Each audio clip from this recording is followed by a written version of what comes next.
个导引者来要给各位看见的其实是这个点，其他都是过程的方法。所以你会看到一直不断重复。你看，其实我重复在讲的，还是要让你看一个，因为这是导引者要看的。就是这个点知道什么？就是你的自信原点，自信的原点。我把它叫这个原点，我把它用这样写比较看得懂，就是你的缘起处，那个发源地的你的原点。当然有人会说是这个原点，都一样，都不影响都不影响来，各位，我讲过修行要知道2个因，你2个因都懂了，你修行就60分没问题了，后面都不会有任何的问题。但是你这2个因不懂，你的修行一定会常常有状况。什么因？第一个叫因果。各位为什么要看见因果？因为因果很简单，各位我现在讲你都听得懂，唯一不懂的是你在遇到事情的时候，你的判断上你会错误。讲都听得懂，但是会发生的问题是在于你在遇到事情的判断上的错误。各位因果就很简单，种瓜得瓜，种豆得豆，就是这样的概念。进不啊生菜龟，所以那个就错乱因果，那个就叫错乱因果。所以进不啊生菜龟嘛。好，来，各位，因果为什么要知道因果的概念？因为因果，你明了因果，你才会产生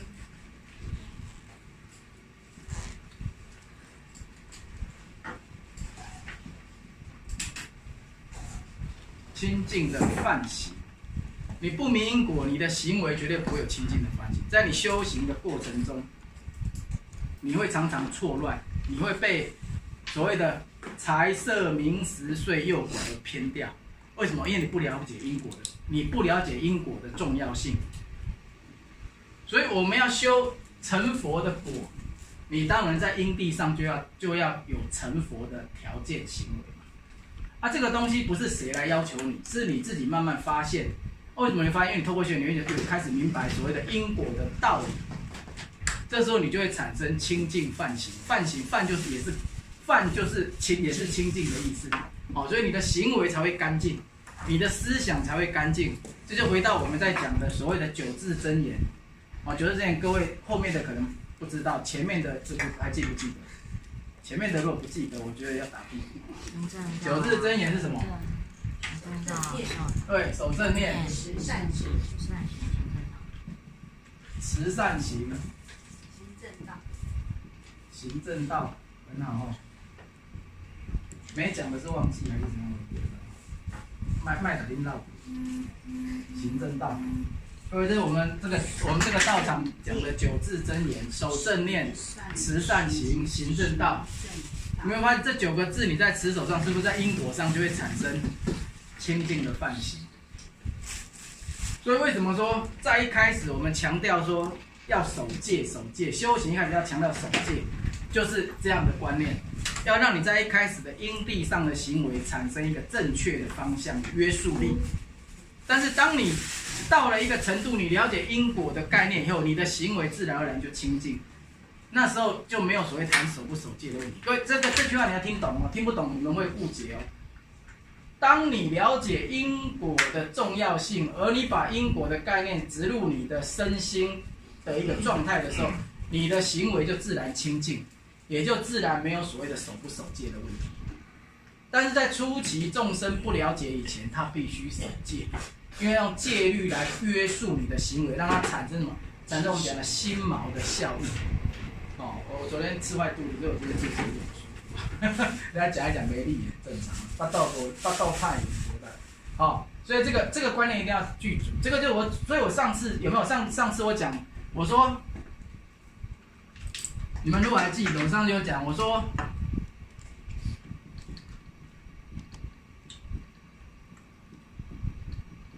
还记得我讲这句话？自在跟自由是不一样的，自由是没有约束的。自由是没有约束，而自在是有一定的约束力。但这个约束力，是因为你这个就是孔子讲的嘛，7时随心所欲而不逾矩，而不逾矩。现在的人强调叫随心所欲，但是真正自在的人就是随心所欲而不逾矩，这个才叫自在。随心所欲叫自由，但是当你享受随心所欲的自由，你就会在因果下种下种种的不如法的因，然后就会结出不如法的果。所以因果的概念在这个地方。但是当你了解因果的重要性的时候，你就会随心所欲，但是不逾矩，因为不逾矩，你就不会有错乱的行为，就不会结出错乱的果出现。所以在果地上，你在因地上产生清净的行为，在果地上就是清净的结果，也就是我们讲清净的果就是佛。所以我们说成佛是这个概念，不是你会变成一个很伟大的、很高阶的，不是这个概念。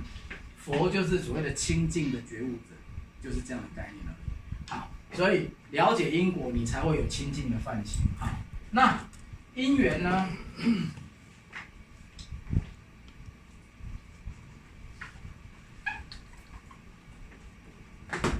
因缘就是我们的念起所生的种种方便境。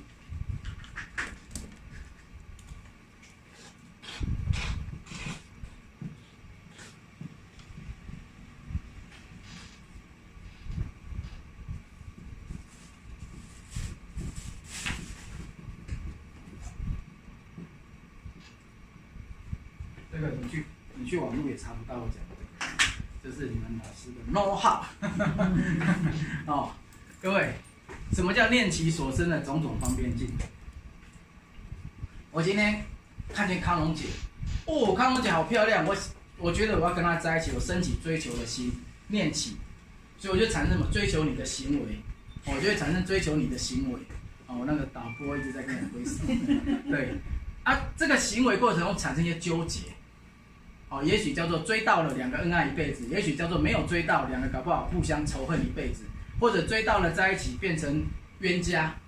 这个后面的结果是按照我们这个过程中所产生，叫念起。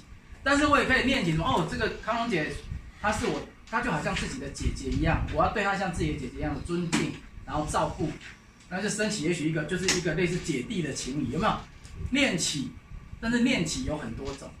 所以叫做念其所生而形成的种种方便境。那为什么修行你要知道因缘？因为你要知道每个人的缘起是不一样的，因为每个人有因果的背后的因果，过去累世的因果的问题，所以它就会在缘起处产生不一样的过程。所以你理解以后，你才会看见方便。你才会看见这个方便，各位听懂意思吗？也就是说，如果你了解因缘所致，你就会发现，原来他会参加基督教这么深信不疑，是有他的原因。原来他在佛教这么坚定不移，有他的原因。原来他在藏传的佛教这么坚定不移，有他的原因。原来他去玩萨满，有他的原因。你会看见这个方便。各位，这个你要理解，你要理解这个概念。你要理解，所以我讲修行人两个因一定要完全的了解，一个就叫因果，因为它不会让你错乱行为；一个叫因缘，它不会让你批判，因为你了解方便，你就没有批判。各位，你不要说光是佛教自己里面净土，我跟各位讲光是佛教光是佛教而已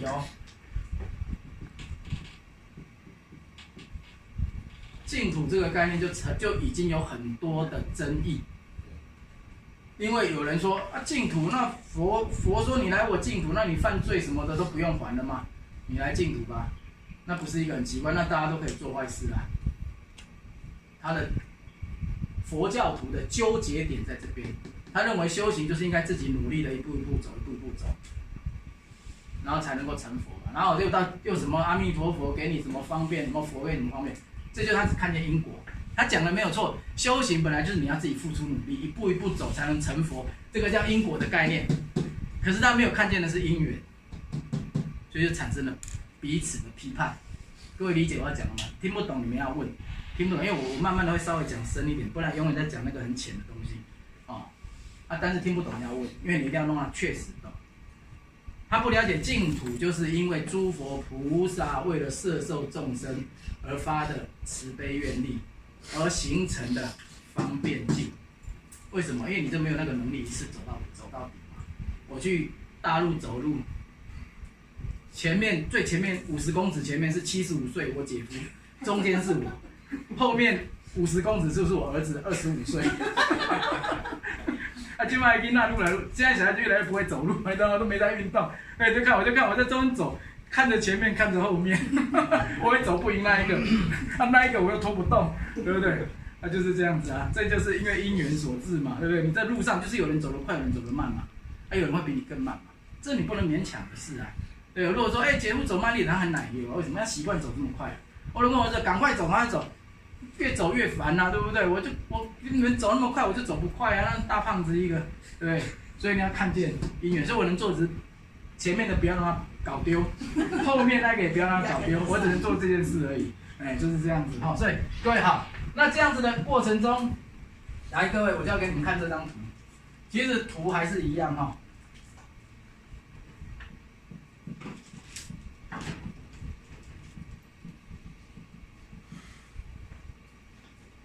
这个图跟我以前画的图完全都没有冲突，只是形容上不一样。有人说是蜘蛛网，对，它也算是。各位，这是我们的原点，还记得我讲无极的那个无极那个图？这是我们的原点。这个是，这个我讲过，因为既然是方便性，因缘的方便性，它就会有高低的分别，这个是合理的，这没有批判。他就是因为他就是说，你这可能幼稚园程度，我跟你讲大学的微积分你听不懂，我就会跟你幼稚园讲1+1，拿东西给你看，1颗蛋、2颗蛋、3颗蛋，那再加2颗蛋就变5颗蛋，所以3+2叫5。你跟大学生讲这个，来1颗蛋，你看他听了烦死，他不想听，对，所以在方便性上本来就会有高低，所以各位，你如果看懂这个图，人的一生，你在每一次累劫来讲，你只是在哪一个点开始走，因为那是你因果的问题。你可能在这个点，比如这个点叫美国，这个点叫中国，这个点叫法国、印度，这个点叫做净土宗佛教，这个点叫做基督教，这个点叫天主教。反正你一定会在这个点上，你的生命体会在这样的一个像网络上产生一个落地的据点。好，那当你在这个据点，假设这个是甲开始走他人生的过程中，各位，当他开始要走的时候，这个叫因，这个就是他果。当他开始讲什么，可是呢，他会不会这样走到这边？不一定，因为他在每个点上都产生选择性，所以他可能走到这边，他选择往这边走了，他也可以继续走，但他可能选择这样走，他走到这边可能选择往那边走了。好，这个就叫做因缘，你的选择性是因缘产生的，你的选择是因缘产生的。好，那这个是什么？这个就我讲了，你每一次的因缘所产生的摄受的诸佛菩萨的净土，这个净土不一定是佛教的哦。比如你这个你走的人，这叫天主教的，这个叫基督教的，它只是让你在这里，等于是你可以说叫做高速公路的休息站，在这边讲让你休息，然后补充学习，为什么？方便你下一次再出去的时候，你可以快速的走到这个点。这个就叫净土的方便性。那反过来讲，它就也有所谓的高低阶的位置。那所有的净土要帮你走的是最后到这一块净土，这一块净土就是不退转的净土。为什么？因为这一块净土里面的路都是直通原点，这里就没有什么选不选择。因为这个净土是最后的不退转的净土。当我们讲不退转的时候，不是说你成佛了，是说你在修行的过程中不会再有迷惑，然后你在修行过程中你的正量是足够的，你不会再被六道众生牵扯攀染往后退，是这样的概念。所以你是不是相对就可以保证你绝对走到里面的这个成佛的结果？所以你在走的时候，你有很多选择性，生命本来就有很多选择。你比如你这里是佛教徒，你本来这里选，你走的是佛教徒的路，可是你走到这边又可能变成什么天主教徒，所以你这样走，可能又走回佛教，回到佛教的净土。可是你出来以后，你也许想我下一次要去经历其他宗教，可能来到这边是什么？是比如说是这个回教，然后到回教的净土。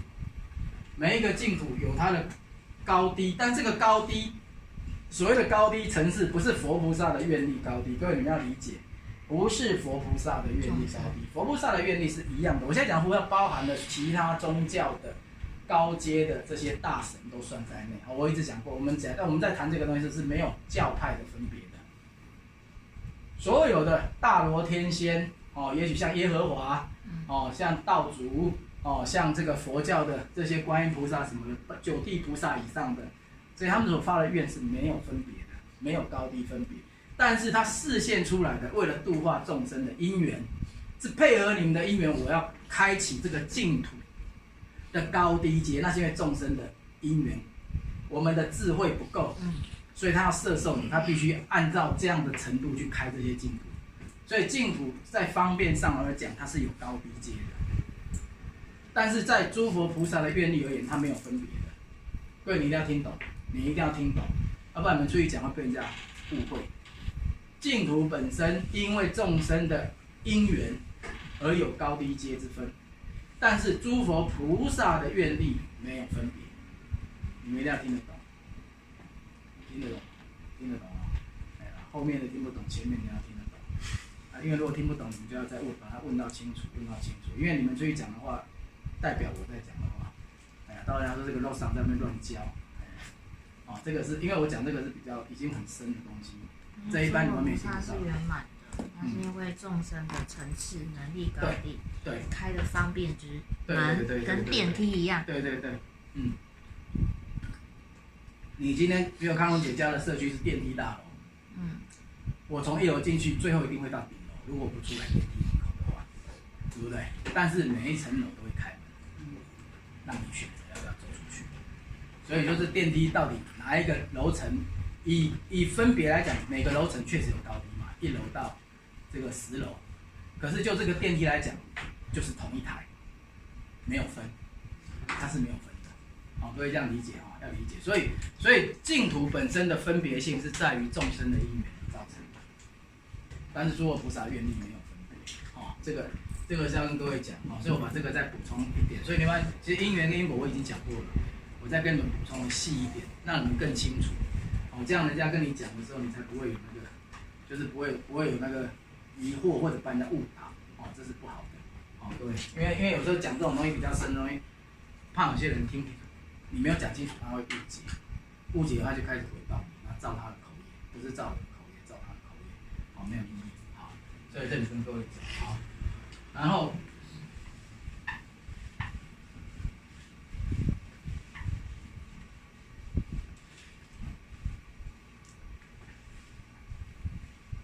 所以修行要明白2个因，哪2个因？因果跟因缘。对的，要记住。如果这2个你不懂，你的修行一定很多争议性，很多争议性。就有人跟你讲基督教比较好啊，天主教比较好啊，佛教比较好啊，净土宗骗人的，他就会产生很多分别的争议性。但如果了解因缘跟因果的概念，你没有这么多的争议，不会有争议的。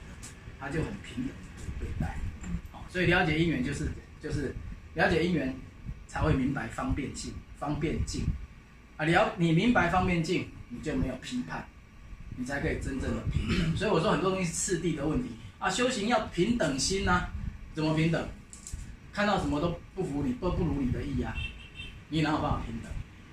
为什么如你的因缘？你了解方便众生的因缘所产生的这些问题，它才会有这样的问题在。所以这个各位要跟你讲。好，那我们再来，现在我们要讲因为我们各位的法本刚好都有在因为我今天本来要跟你们讲的是那个，不是本来就要讲就是要讲那个最后一篇《密勒日巴祖师开示》。